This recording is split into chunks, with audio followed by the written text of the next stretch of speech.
orange, I'll give you that. Give us a few minutes. And it'll be clear again as it cools down. It starts to cool down as soon as we come out of the furnace, so Shannon has limited time to do the next move, which is to inflate our gather. Has anybody ever seen this type of glass blowing before? A few people, yeah. Well, this is our starter bubble. We're heading towards the glass blowing part. Keep your eyes on the gather. Shannon's going to put a puff of air into the mouthpiece and tap it with her thumb. The pressure builds up. Air has nowhere else to go. Oh, did you guys hear it?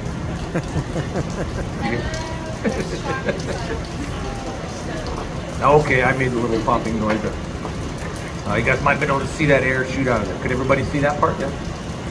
It only happens once for every demonstration, and this is the foundation for whatever we're going to make. This is our starter bubble. So each individually blown item throughout the exhibition started out as a gather of glass on the end of a pipe, just like this. So that's the whole reason this airstream is parked here, so we can show you guys how they make Chihuly without making Chihuly. We make items similar to the two little vessels that you see on the other end of the stage. And it's the same process.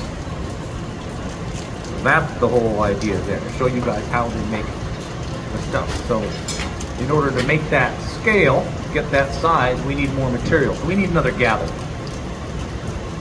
Shannon's waiting for this to get cold. Relative term up here on the stage.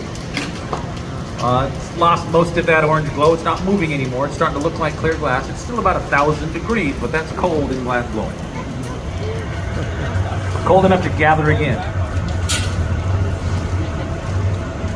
You can sort of envision what's going on here. The bottom half of that chamber, there's a crucible, and when it's full, it holds a couple of 100 pounds of this stuff. So we gather it up, kind of like honey on a knife. Shannon has laid out 3 piles of what we call frit, and frit is crushed up bits of glass. The frit is small enough, it's about the size of real coarse sand, so it sticks right to it, coats the outside of it, right? And sitting on the marver, the steel top tables are called marvers, and they're sitting up there, room temperature, instantly heats the frit up to a couple of 1,000 degrees. I find that part pretty fascinating myself. Coats the outside, puts a layer of the frit on the outside. This is kind of a mix of ambers and greens, different transparent earth tones.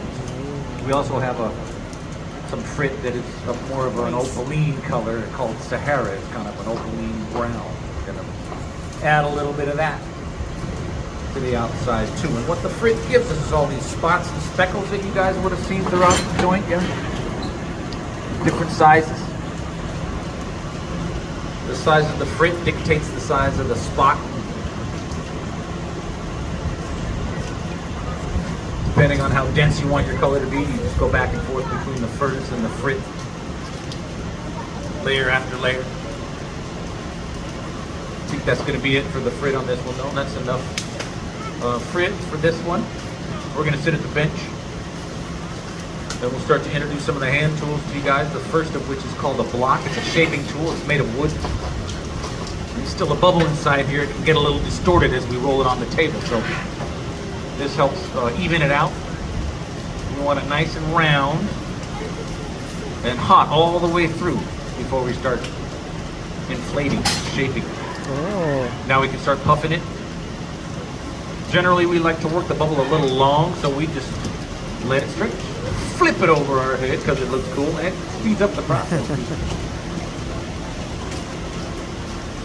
Cooling off, marvering the end of the bubble. Makes it a little thicker down there.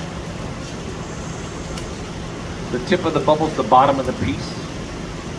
Everything we make is a little bit thicker on the very bottom. That allows for a little structural support in the final product. Makes it a lot easier to make a piece when the bottom has a little bit of thickness on it too. Mikey's going to start helping out a bit more here, using the pocket puffer. Shannon got this hot enough. It's pliable, right? It's malleable at this point. Turn at the right rate, your left hand, and squeeze with your right hand, and your pointer finger and your thumb, and you can sculpt it and carve into the glass.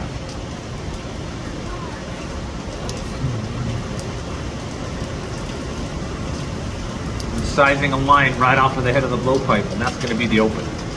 So we eventually need to break this off of the blowpipe so that we can finish off the shape. We'll get to that in a few minutes.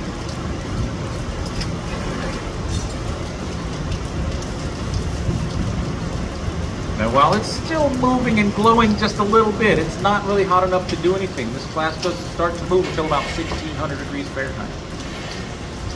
So anything below that is too cold to do anything with. You don't ever want it to get too far below about 1000 degrees, because if it does, then we run the risk of having it break.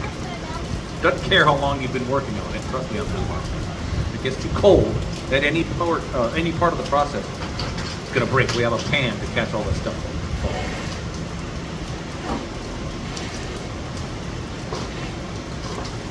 A little more heat, a little bit of a stretch. Get it hot enough and hold it down. It's going to stretch. It's going to flow.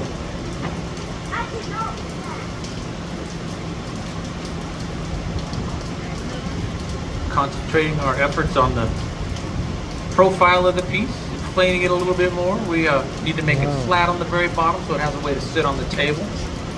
We have some wood paddles for that. Fine-tuning that shape. And then Shannon is going to grab a couple of blocks of dense cork. That's what those are. They're made of cork. Mikey's going to get this hot, bring it back to the bench. We're going to let it droop. Mikey's going to cap the end of the blowpipe so the air can't escape. And that flattens it, makes it more of this lozenge shape. Some good flames too. That's an excellent flame. And when Shannon comes back, when she appears again,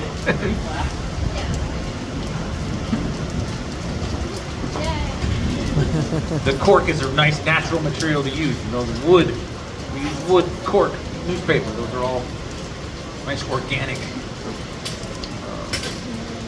materials, and they make great materials for tools, for glass. It'd be hard pressed to do what Shannon did with any other material.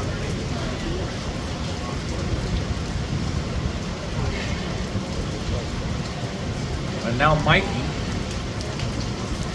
is going to gather a little bit of clear glass on the end of a solid steel rod. Once we get this bottom figured out, you want a cork? Or you?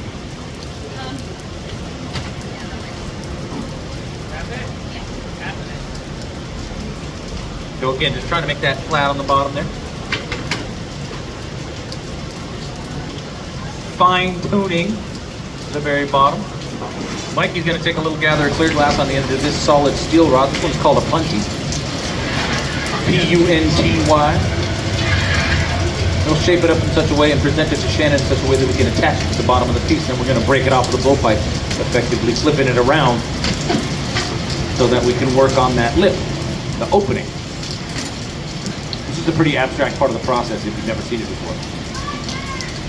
Shannon trusting that Mikey knows what he's doing as the assistant in this part too. Either one of them is too cold. When we go to break it off, it's not going to stick. The piece will come crashing to the floor. There's one last demo at 5, so you've got to stick around. You might be able to make that. Here we go. The punty wants to be on the very center of the bottom of the piece. The glass is hot enough to crack when we put water on it, so we crack it intentionally. Tap the blowpipe and it should come right out. I know, crazy, isn't it? And again, it's still around like that 1000 degree, 1200 degree mark. Doesn't really look like it, it's not moving and glowing. But now we can work on the lip and the opening. Finish off our shape.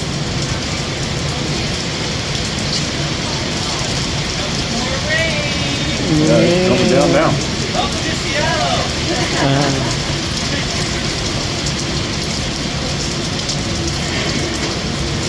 So now we're going to detail out that lip, that opening. We have some oversized tweezers that we like to use. Shannon's going to heat up that opening. It's glass tends to be thick and sharp, right up there where we broke it off the blowpipe. We're going to get it hot. We have some oversized tweezers we can use to pull out a little bit of that, thins it out, gets us a little more height out of our piece allows us to trim a little bit of that off. We're gonna cut hot glass with scissors. This part's cool.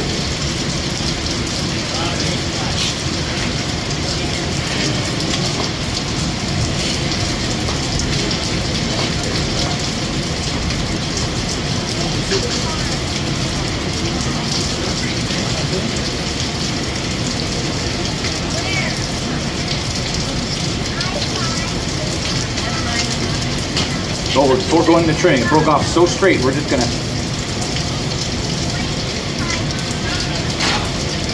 detail that opening. And it's done. I like it. What do you guys think?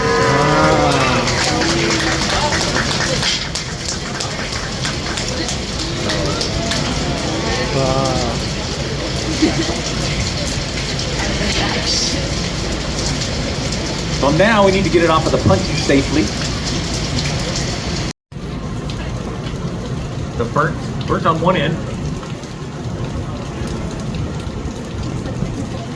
And this oven behind me is the annealing oven, sitting at about 1,000 degrees Fahrenheit. I'm going to gently load this piece in there, along with everything else that we've made throughout the day. And then the last thing we do is make sure it turns on its program to cool everything down overnight. Those pieces were made a couple of days ago and they came out this morning. These pieces will come out tomorrow and be on display.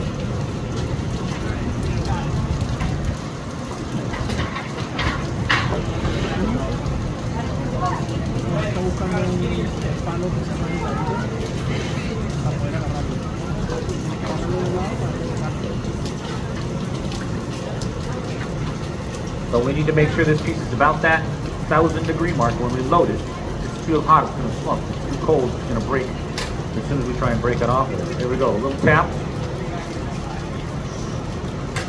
Tap comes right on. We have an extremely hot torch that we like to use to melt any sharpness away, but also allows us to stamp CHS, Community Hot Shop, with our little brass stamp that we have. Just like that.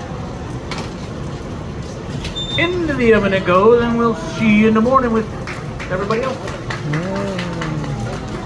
Shannon and Mikey, nice job, guys.